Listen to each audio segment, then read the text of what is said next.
Welcome! It's a Hoover from Homegrown Kosher. It's June 23rd, 2024, and this is my backyard homestead. Starting first with the chickens. Hey chickens!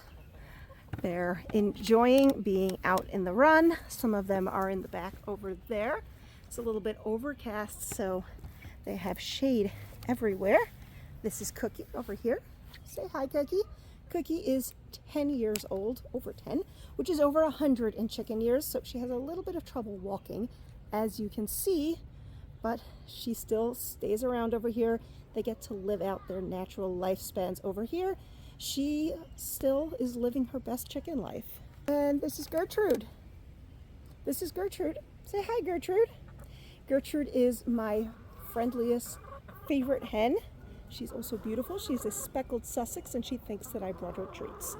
Nope, no treats now. Now we're going to take a look at the baby chicks, who have grown a ton since they were last on here. Hey babies, going to open this. It's going to be a bit of a challenge to keep them from jumping out, but we're up for the challenge. Hey girls. Hey Harriet. Hey Matilda. Hey the rest of you who need to be named, but we need to get bands on their legs first so we can tell them apart.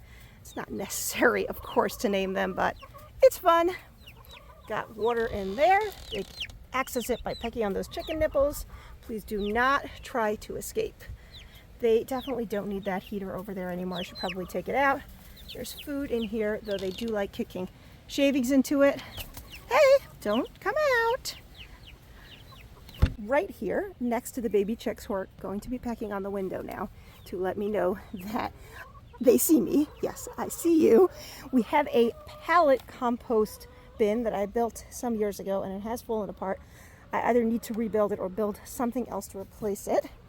And here are our compost tumblers. This one on the left is pretty empty right now, and this one I think is pretty full. It gets turned around every time we dump a bucket full of kitchen scraps like vegetable peels. Anything that the chickens won't eat goes into here. And it's composting.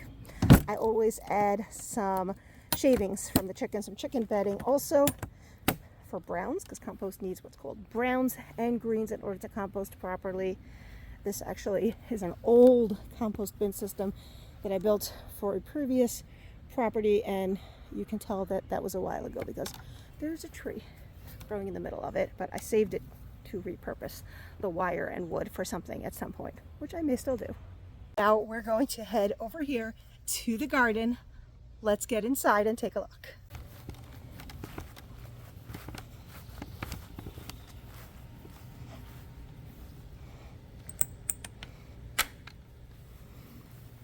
First up, you'll notice that the rain gauge has quite a bit of water in it.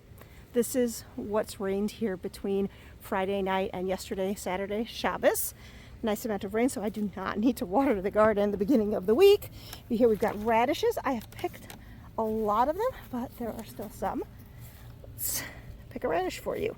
Oh, that one's split a little bit. We could just cut off that part. Let's see if we can find a nicer radish to show you. Here you go. Look at that big, beautiful radish. Delicious. Tomatoes over here and 2 basil plants in the front. These are some fall planted shallots. They were planted last fall, and we will be harvesting them soon in the next few weeks. Got some more radishes over here. They may have bolted, and there's a lot of leaves. Let's see what the radish, we'll take a look together, what the radishes under the ground look like, but I don't think they're very big. They're like longer radishes. Oh, not bad. Not bad at all.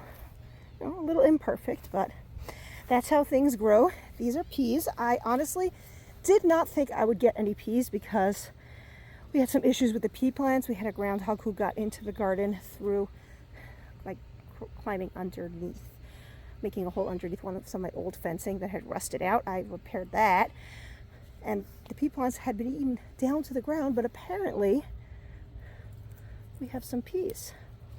And I am very excited about that because I had completely given up on peas for this season. On this side, we have some empty beds.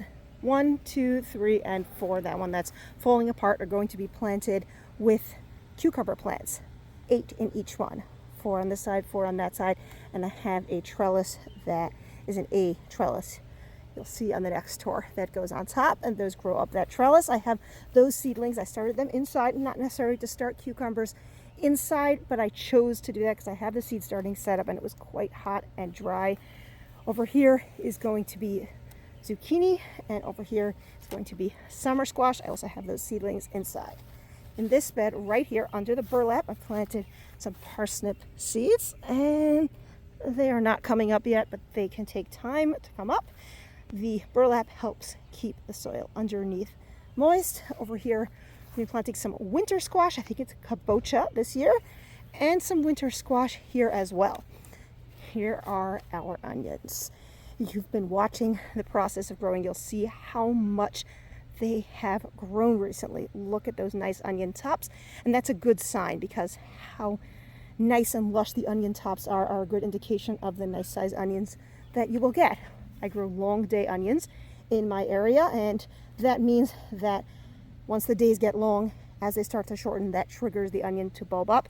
We just had the summer solstice last week, so they should start to bulb up shortly, probably in the next few weeks. Over here is my garlic, about 200 heads of garlic growing, and you can probably tell that it will be time to harvest this soon. I picked all the garlic scapes, which is the flower stalk that grows in the middle of the plant. You can see some of the places where it was cut off in the last few weeks. So in the next few weeks, it will be time to pick the garlic. Over here, I've got an entire bed full of carrot seeds, similar to the parsnip seeds planted over there.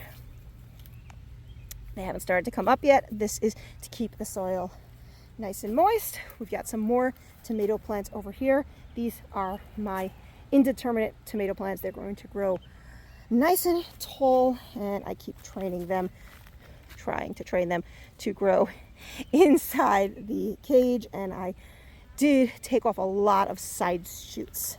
So hopefully we'll have nice healthy tomato plants, and lots of basil that I see needs to be cut to encourage it to grow bushier and not to grow flowers. And here's the last bed. This is my potato bed. I have my seed potatoes ready to go into the ground over here, and I'm either going to be planting that today or tomorrow.